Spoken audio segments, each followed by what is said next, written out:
Hi guys. இன்னைக்கு நம்ம கிட்ஸுக்கு வந்து தோத்தி வந்து எலாஸ்டிக் ஸ்டைல்ல வந்து பார்க்க போறோம். நெறைய ஸ்டைல் வந்து வெல்க்ரோ தான் பார்த்திருப்பீங்க. ஆனா இதுல எலாஸ்டிக் எப்படி ஃபிட் பண்றதுன்னு பார்க்கலாம். இது நான் வந்து ஏஜ் குரூப் வந்து 1 to 2 இயர்ஸ் பேபிக்கு பண்றேன். என்கிட்ட கரெக்ட்டான ப்ராப்பரான தோத்தி இல்லாதனால அந்த ஏஜ் குரூப்புக்கான மெட்டீரியல் நான் வந்து எடுத்துக்கிட்டேன். ஸோ இதோடைய லென்த் வந்து பார்த்தீங்கன்னா 45 சென்டிமீட்டர்ஸ் இருக்கு. இதோடைய விட்த் வந்து பார்த்தீங்கன்னா 70 சென்டிமீட்டர்ஸ் இருக்கு.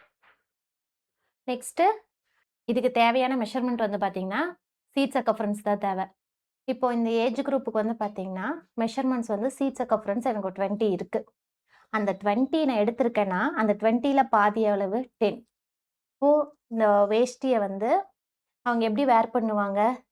First left to right fold ஆகும். ரைட்லருந்து வேஷ்டி லெஃப்ட்டுக்கு ஃபோல்ட் ஆகும். கரெக்ட்டா? ஸோ, இப்ப நான் ஃபோல்ட் பண்ணிட்டு, இதோடைய மெஷர்மென்ட்ஸ் எனக்கு எவ்வளோ இருக்கணும் அப்படின்னா, சீட் சர்கம்ஃபரன்ஸ் அளவுக்கு இருந்தா எனக்கு போதும்.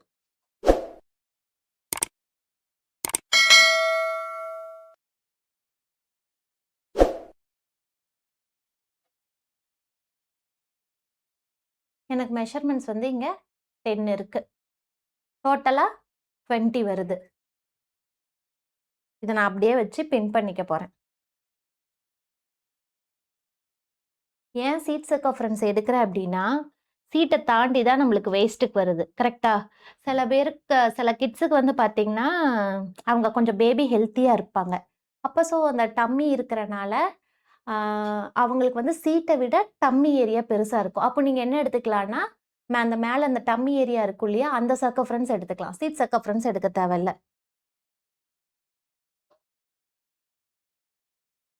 இந்த மாரி பின் பண்ணிக்கிறேன். ஸ்டிட்ச் பண்ணிக்கிறேன்.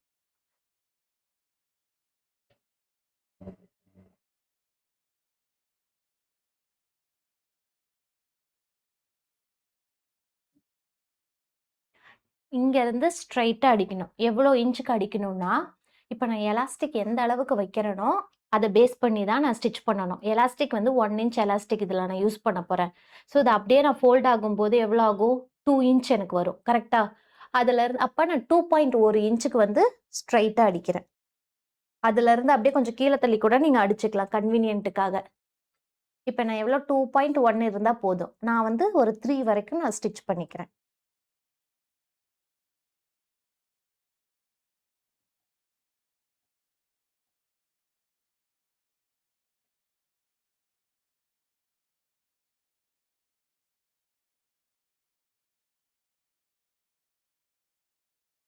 இந்த மாரி ஆஃப்டர் ஸ்டிச்சிங்க்கு அப்புறம், இத அப்படியே ஃபோல்ட் பண்ணி நம்ம ஸ்டிட்ச் பண்ணணும். எலாஸ்டிக் வந்து 1 ஆல்ரெடி இங்க எனக்கு ஃபோல்டடா இருக்கு. ஃபோல்டடா இல்ல அப்படின்னா, ஃபோல்டிங்க்கு ஒரு எக்ஸ்ட்ரா ஒரு 1/2 இன்ச் விட்டுக்கோங்க. ஸோ அந்த அப்படின்னா எவ்வளோ வரும்னா, எலாஸ்டிக் 1 இன்ச் அப்படின்னா, அப்படியே டபுளா பண்ணீங்கன்னா 2 இன்ச், ஸ்டிச்சிங்க்கு ஒரு 1/2 இன்ச் 2.5 வரும். ஆல்ரெடி நான் இங்க ஃபோல்ட் ஆனனால, எனக்கு வந்து 2.1 எடுத்தாவே போதும். அந்த 1 இன்ச் அந்த 1 பாயிண்ட்ங்கிறது வந்து அந்த ஒரு கம்ஃபர்ட்காக தான். அந்த எலாஸ்டிக் உள்ள போறதுக்காக.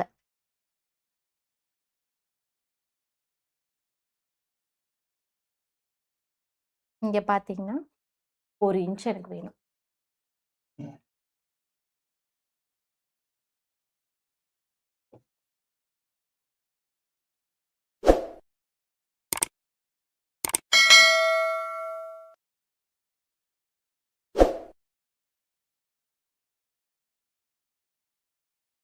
இப்ப நான் ஃபினிஷ் பண்றதுக்கு முன்னாடி ஒரு 2 இன்ச்சுக்கு ஒரு கேப் விட்டர்றேன். எதுக்காக அப்டின்னா, இந்த இடத்துல எலாஸ்டிக் ஃபிட் பண்றதுக்காக. இப்போ இது ஃபினிஷ் பண்ணி எடுத்தாச்சு. இந்த கேப்ல மட்டும் நான் ஓப்பனா இருக்கு. இந்த இடத்துல தான் நான் எலாஸ்டிக் வந்து உள்ள இன்சர்ட் பண்ண போறேன். ஸோ எலாஸ்டிக் எந்த அளவுக்கு கட் பண்ணணும் அப்டின்னா, இவங்களுடைய சீட் சர்கம்ஃபரன்ஸ் வந்து 20. ஸோ 20லருந்து நீங்க ஒரு 1 டூ 1.5 அளவுக்கு நம்ம எலாஸ்டிக்க வந்து ரெடியூஸ் பண்ணிக்கலாம். அந்த அளவுக்கு இது உங்களுக்கு கரெக்ட்டா இருக்கும். கம்ஃபர்ட்டா இருக்கும். இதுவே ஒரு 8 இயர்ஸ், ஒரு ஆஃப்டர் 10 இயர்ஸ் கொஞ்சம் அவங்க பாடியா இருக்காங்க அப்டின்னா, நீங்க ஒரு 2.5லருந்து 3 இன்ச் வரைக்கும் நீங்க எலாஸ்டிக் வந்து ரெடியூஸ் பண்ணிக்கலாம். கிட்ஸுங்கிறனால நான் ஒரு 1.5 மட்டும் ரெடியூஸ் பண்ணிக்கிட்டேன். ஸோ 20 இருக்கு. நான் ஒரு 18.5 எடுக்கிறேன். ஸோ சேஃப்டி பின் இருந்தா, அத போட்டுட்டு எலாஸ்டிக் வந்து உள்ள இன்சர்ட் பண்ணிடலாம். ரொம்ப இந்த இடம் லூஸா இருந்துச்சுன்னா என்ன ஆகும்னா, கரெக்ட்டா 1 இன்ச்னா நான் 1.5 1 இன்ச் சாரி. இப்ப நான் எலாஸ்டிக் இன்சர்ட் பண்றேன் அப்படின்னா, அந்த இடம் எனக்கு கேப் வந்து கரெக்ட்டா இருக்கணும். 2 இன்ச்னா அந்த இடத்துல எனக்கு தேவைப்படுதுன்னா 2.1 எதுக்காக விட்டேன்னா, அந்த எலாஸ்டிக் உள்ள போறதுக்கு அந்த கம்ஃபர்ட்காக தான் நான் ஒரு பாயிண்ட் விட்டுருக்கேன். ரொம்ப அதிகமா இருக்கிறப்ப என்ன ஆகும்னா, எலாஸ்டிக் வந்து உள்ள ட்விஸ்ட் ஆயிடும். எலாஸ்டிக் 2ம் வந்ததுக்கப்புறம், இந்த எலாஸ்டிக், இந்த எலாஸ்டிக் 2மே எங்கேயும் ட்விஸ்ட் ஆயிருக்குதான்னு செக் பண்ணிக்கோங்க.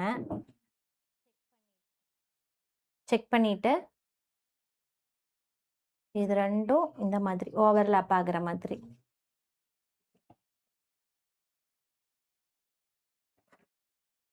இந்த மாதிரி வச்சு ஸ்டிச் பண்ணிடணும். அதுக்கப்புறம்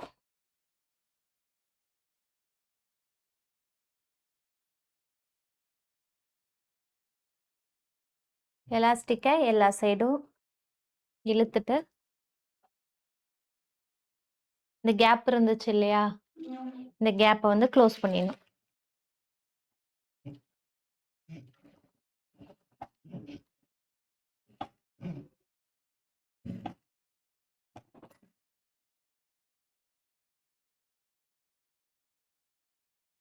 இந்த மாதிரி எலாஸ்டிக்கை வந்து ஃபினிஷ் பண்ணி எடுத்துக்கிறோம்.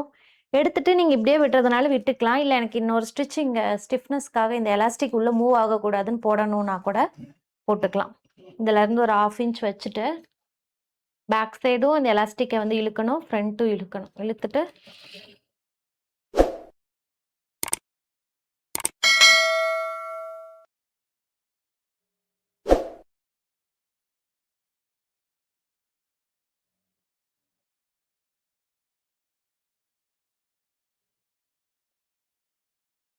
ஃபேப்ரிக் எல்லா சைடுமே ஈவனா குடுத்தாதான் எல்லா சைடும் ஒரே மாதிரி இதோட இருக்கும். இல்லாட்டி ஒரு சைடு எலாஸ்டிக் இருக்கும், ஒரு சைடு எலாஸ்டிக் வந்து இருக்காது. அவ்வளவுதான், இது ஃபினிஷ்ட் ஆயிடுச்சு. எலாஸ்டிக் தோத்தியில இப்போ ஏஜ் குரூப் வைஸ் நான் எலாஸ்டிக் எவ்வளோ ரெடியூஸ் பண்ணணும்னு இருக்கேன். அவங்க சீட் சர்க்கம்ஃபரன்ஸ்ல இருந்து 1 to 2 ஏஜ் குரூப் அப்படின்னா நீங்க வந்து 1 to 1.5 வரைக்கும் நீங்க எலாஸ்டிக்கை வந்து ரெடியூஸ் பண்ணிக்கலாம் சீட் சர்க்கம்ஃபரன்ஸ்ல இருந்து.